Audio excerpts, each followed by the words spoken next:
What's going on, you guys? It's me back again for another hotly requested storytime video. I just want to start off this video by saying I've gotten a lot of you guys' messages over on OnlyFans. Some of you have even sent me tips on top of your message, which I just want to say I really appreciate because my life has been pretty crazy lately and just super busy, and if I wasn't making any kind of money, I probably wouldn't have the time or the energy to make these videos. So I just want to say thank you guys for everything. Honestly, even if you just watched through the YouTube videos, I just want to give a special shout out to all of you who have gone and watched the full versions, and from what you guys have said, you really liked them and said that they were worth it. So just quick plug to the OnlyFans. It's less than $5 a month. I don't do any pay-per-view content. There's a few years worth of content over there now. Aside from these story times, there's actual stories that I've written, little short stories, a few different collabs I have over there, and there's a few money shots as well. If that's your thing, go over and check it out, and if it's not your thing, no worries, because we still have plenty of content right here on YouTube. With all that out of the way, let's get into the video. Alright, so a few of my storytime videos have taken place a couple years before I managed to get around to actually filming them,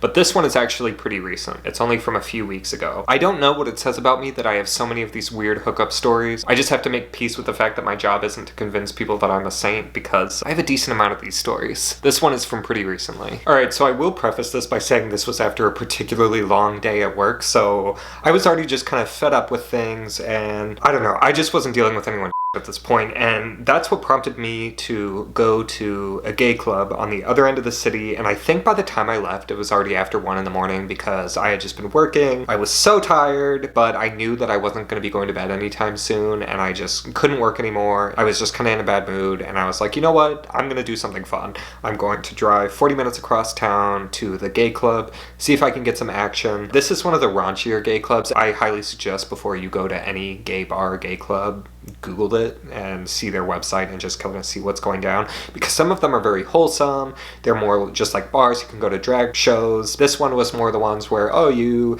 go to the bar, you can get a few drinks as the night goes on, you can dance a little, and then they have this whole back. It's not just a room, it's multiple rooms. They have this whole back area that people can get naked, hook up, do all sorts of things. And this is the kind of bar that was. So I go there, I'm just gonna say like, hey, you know, it's already 1 in the morning. It was a weeknight, which is pretty important because I had only ever gone there before on weekends, and it had been pretty crowded. I was actually kind of surprised the first couple times I went there, because before I had gone to a place like this, I just kind of assumed it was going to be full of people who I wasn't particularly interested in, but I had been genuinely surprised until this point just how busy and how many different types of people there were there. On this night, I get there, I think it was already pretty close to like 2 in the morning, and it was pretty dead, which I guess I should have expected, because not only was it later than I had gone in previous times, it was also a weekday, but whatever. I was being really stubborn because I knew that that's probably how it was going to be, but like I said, after a long day at work, I said, you know, we're just going to try it. So I get there, spend some time, hang out for a little bit, just like see who's around, chat with a few people over at the bar, and then eventually pretty quickly make my way over to the back room, because I knew I wasn't there to just spend like $75 on drinks and not do anything. So pretty quickly I was in the locker room changing. They give you a towel, so I just had my towel on. I was ready to see what was going to happen, basically. I kind of had it in my mind that I wasn't going to leave until I had some satisfactory. I knew that if it meant just like sitting around and waiting until 7 o'clock in the morning for someone to stroll in, like that's where I was going to be. I had made up my mind that this was going to happen, so I was refusing to leave until I had a good experience, which is maybe not the best mindset to go into these situations. Normally I would say you want to go in like pretty open, seeing what happens.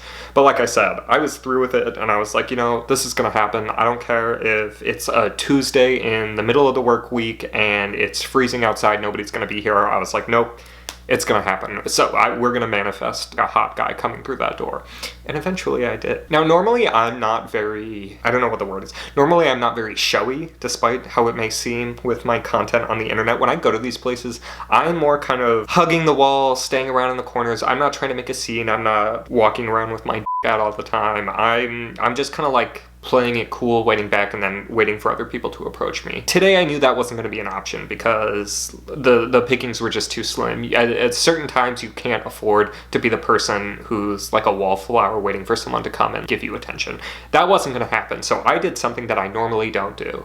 And after being there for maybe like an hour, I realized that it wasn't going to do to just hang around and wait for someone to come talk to me. So basically how this club works is, like I said, it's not just a room, it's like a series of rooms, it's a series of hallways. Some of them are more brightly lit, sometimes there's couches, sometimes there's not. There's private rooms that you can pay for, there's little alcoves you can go off to if you don't want to pay extra but still want a little more privacy. And there's a lot of TVs hanging in the hallways, and most of them are playing. A few times they're playing like random movies, which I think is funny. I think I told you guys in a previous story that one time, like, their big TV was playing like the Sister Act, but a lot of their ones in like the back hallway are more for. So you go into the dressing room and then you walk out on the other side and you're in the kind of backroom hallway. So I took a post pretty close to the exit of the locker room, so where most people going in and out would have seen me, and there was a corner, and like I said, it wasn't super crowded, but there were still a few guys walking around, and I just decided to say it, and I took my towel off and just had it over my shoulder and just kind of like casually started while I was watching the TV. I was trying to make it seem like I was just watching the TV, but in reality I was kind of scoping around who was looking around and seeing what my options were. And normally, like I said, I don't do this, but it was 2-3 in the morning at this point. I was getting kind of tired, but I knew I wasn't leaving until I had done what I came here to do, wink. So anyway, so I'm standing maybe about 10 feet away from the exit of the locker room, pretty much naked except for a towel around my shoulders, kind of.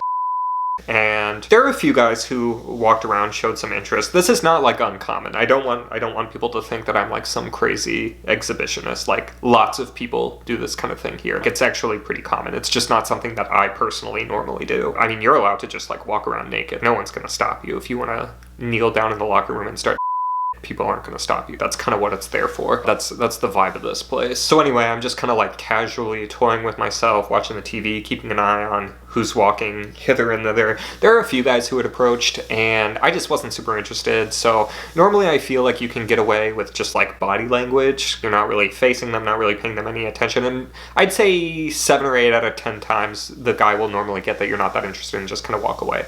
But I will just give, especially like the younger guys, but honestly, even if you're 50 and you've just never been in this situation before, if you're going to go to one of these clubs, even if you are like a little more shy or a little more confrontationally averse, you have to be willing to like just tell people no, because there are people who will try to push your boundaries, and I don't think a lot of them are trying to be malicious about it. I've seen a few cases where guys are just really scummy, but there are guys who go there, they get all excited, they think everyone's looking for the same thing, and if you don't let them know that you're not interested, there's not really a way for them to know. They might not pick up on those clues. So it's just something you have to be prepared for. But this night, the guys were pretty chill, so I just was kind of looking the other way, and they kind of got the hint that I wasn't interested. Now, after maybe like 5-10 minutes, it didn't take too long, these two guys walk in, and they come out of the locker room. They're both wearing towels. One of them had pretty short, straight hair. The other one had a bit longer, curly hair. They were both really cute, so obviously I immediately just kind of took notice of them. But like I said, I wasn't staring. I was kind of looking at the screen, kind of playing it cool. I just wanted to see if they would come up to me.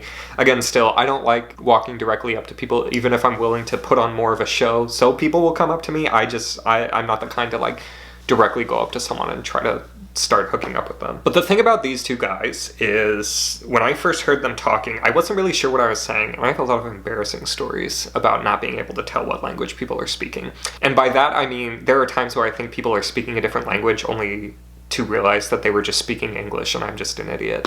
But anyway, these guys came in and they were speaking Spanish. I'm just gonna say that's hot. I'm not even gonna say that that's a preference of mine. I think if you speak Spanish, that's an objectively hot trait to have. I won't be accepting criticism on that. It's hot, and if you speak Spanish, slide into my DMs. But these two guys are speaking Spanish. They're kind of talking back and forth with each other. I'm kind of glancing over on the side, like glancing over my shoulder, looking at them, and I see that they're definitely checking me out. And I was like, oh, this could go somewhere really great. I'm tired of what's been happening here. I'm ready to find someone and like, let's get things started. But they stood there for maybe like 2 or 3 minutes, which in like this land of things is essentially like a million years. So I saw them looking at me, checking me out, and I just wasn't sure if they were totally interested. So eventually I just kind of gave up hope that they were going to do anything about it, and just went back to watching the screen, and like, I was like, whatever, someone else will come by. But after a few minutes of hearing them talking, they're just going back and forth fully in Spanish. They make their way over to me, and they come up, they're standing right next to me, basically looking at me, and they're still conversing fully in Spanish. I kind of look over to them, they're staring directly at me, they're looking at me up and down. Obviously they're looking at my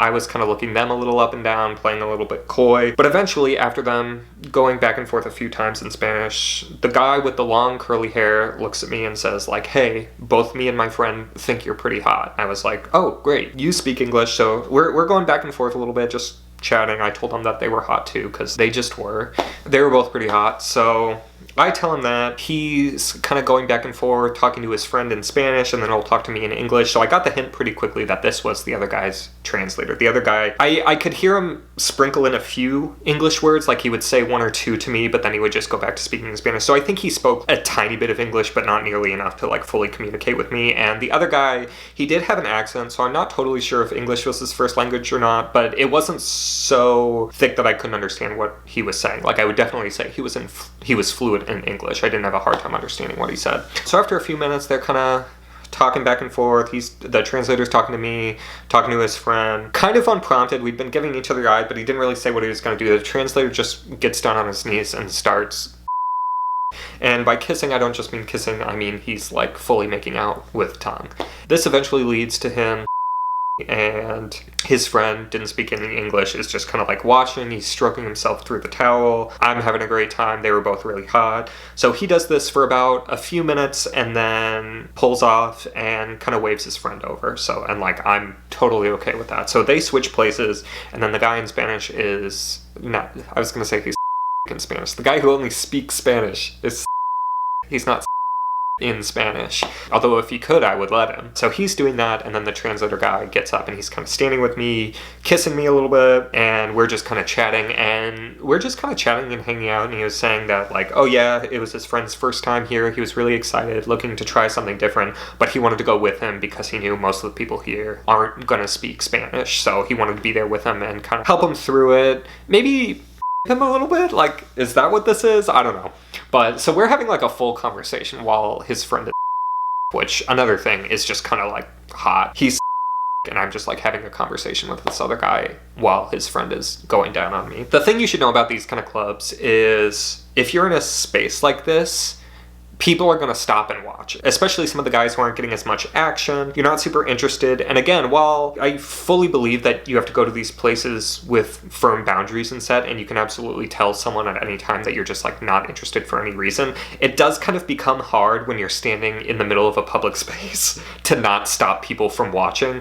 So at this point, these guys had been for maybe like 5 minutes, and we're just standing in the middle of the hallway, and after a while a crowd kind of started to form, and so all these guys are standing around. Some of them start talking, some of them start like trying to get a little involved, which like I just wasn't really having. I just wanted to get things done with the two guys who were clearly interested in me. That's all that I wanted. So I take them to the other side of like the back area of the club, and it wasn't one of the private rooms because again you have to pay extra for those, but there were a bunch of little alcoves around. So we sneak off into one of the little alcoves because I don't know, sometimes I'm in a mood to put on a more of a show. Like I said, I'm not the kind to like initiate this kind of stuff, but if it happens, it happens, and I don't really care that people are watching. But this time I don't know.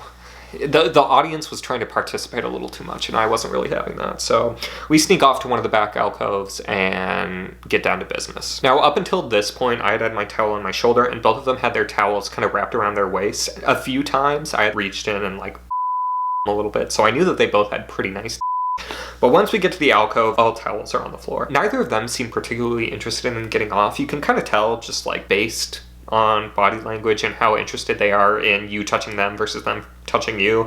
And I had kind of like held their at separate times while the other one was, but they just weren't like super into it. I don't think that's why they didn't come here to get off. I think they came here because they wanted to try getting someone else off. Like the translator would be, and then the other guy would just be like kissing on my neck, or I don't know, whatever. He'd be and then they'd switch. So eventually I told the guy who speaks English, like, hey, I'm starting to get a little close. And then they go back and forth for like, I don't know, 10, 15 seconds, and then decide to switch places because they decided that the guy who didn't speak English, I think they were more here for him, that like he wanted to be the one to make me come. And honestly, they were both hot, and I just really didn't care who made me come or whose mouth I'd.